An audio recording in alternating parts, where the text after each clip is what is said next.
The Balfour Declaration was merely Great Britain's promise to pay the Zionists what they had agreed upon as a consideration for getting the United States into the war. So this great Balfour Declaration that you hear so much about is just as phony as a $3 bill, and I don't think I can make it more emphatic than that. Now, that is where all the trouble started. The United States was in the war. The United States crushed Germany.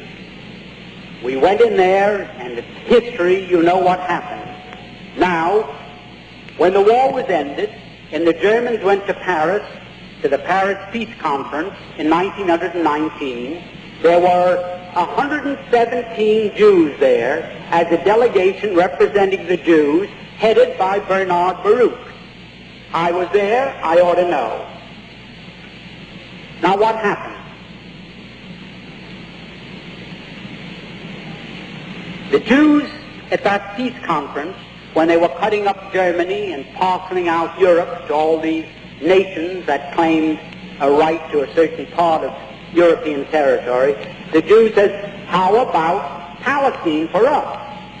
And they produced, for the first time to the knowledge of Germans, this Balfour Declaration. So the Germans, for the first time, realized, oh, that was the game. That's why the United States came into the war. And the Germans, for the first time, realized that they were defeated. They suffered this terrific reparations that was slapped onto them because the Zionists wanted Palestine, and they were determined to get it at any cost. Now that brings us up to another very interesting point. When the Germans realized this, they naturally resented it. Up to that time, the Jews had never been better off in any country in the world than they had been in Germany. You had Mr. Rathenau there, who was maybe 100 times as important in industry and finance as Bernard Baruch in this country. You had Mr. Ballin, who owned the two big steamship lines, the North German Lloyd and the Hamburg American line, thank you. You had Mr. Bleichroeder, who was the banker for the Hohenzollern family. You had the Warburgs in Hamburg, who were the big merchant bankers, the biggest in the world. The Jews were doing very well in Germany. No question about that. Now, the Germans felt, well, that was quite a sellout. It was a sellout that I can best compare. Suppose the United States was at war today with the Soviet Union, and we were winning, and we told the Soviet Union, well, let's quit. We offer you peace terms. Let's forget the whole thing.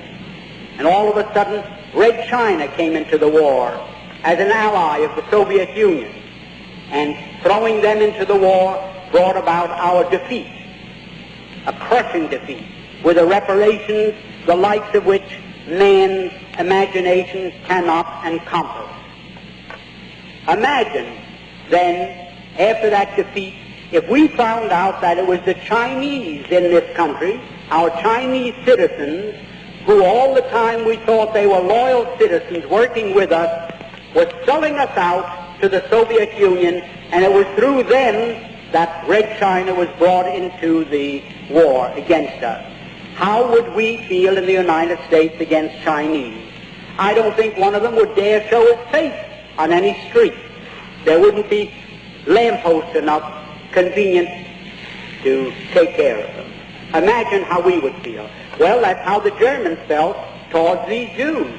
We've been so nice to them, and from 1905 on, when the first communist revolution in Russia failed and the Jews had to scramble out of Russia, they all went to Germany, and Germany gave them refuge, and they were treated very nicely. And here, they sold Germany down the river for no reason at all, other than they wanted Palestine as a so-called Jewish commonwealth.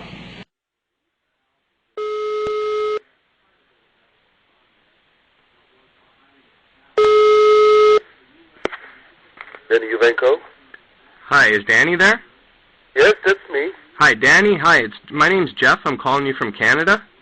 Hello. Hi, I was just wondering, real quickly, I know you had commented on World Trade Center Building 7 before. Yes, that's right. And I've come to my conclusions, too, that it couldn't have came down by fire. No, absolutely not. Are you still sticking by your comments where you say it must have been a controlled demolition? Absolutely. Yes? And so you as being a controlled demolitions expert, you've looked at the building, you've looked at the video, and you've determined with your expertise that... I looked at the drawings, the construction, and it couldn't be done by fire. No, absolutely not.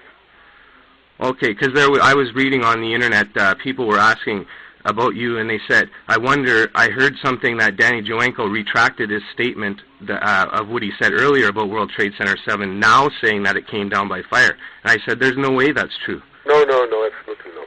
Because if anybody was when I've called controlled demolitions here in North America, yes, they tell me that, oh, it's possible it came down from fire and this and that and stuff like that. Listen, when the FEMA makes a report that it came down by fire and you have to earn your money in the States as a controlled demolition company, and you say, no, it was a controlled demolition, you're gone, you know?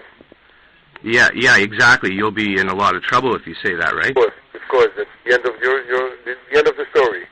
Yeah, because I was calling demolitions companies just to ask them if they use the term "pull it" in demolition terms, and even Controlled Demolitions Incorporated said they did, but the other people didn't want to talk to me about Building 7 really, because they knew what happened and they didn't want to say it, right? Exactly. Okay, I'm very sorry for bothering you, and thank you very much for your time, sir. Okay, it's okay. Okay, thank you very much. You have a good day. Okay, thank you. Bye-bye. Bye-bye.